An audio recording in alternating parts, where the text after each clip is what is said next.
It is desperate, it is disorganised, and it is almost certainly too late. In the centre of Kathmandu, still they dig frantically in hope. A community overwhelmed is doing the best it can, but in truth it is hopelessly inadequate for the task in hand here. This was a temple, a favourite with the tourists. Some almost certainly lie buried here, and on the mound of rubble those who came for a holiday are instead helping an ill-prepared country deal with catastrophe. Nobody who's organizing us, we just do what we think is right, and people are giving us like different directions all the time. Considering the tools we're using and the manpower, it's amazing. But it looks just so chaotic to me. It is really, but it's happening. Looks like they might have found somebody. As we spoke, the shouts and the chaos signalling another body had been found.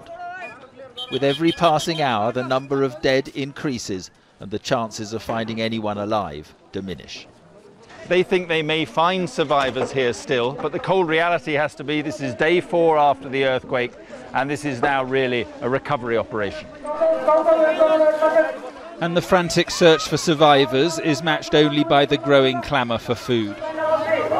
Here they're handing out small bags of cooking oil and noodles, but just look at the desperation and just look at the queues.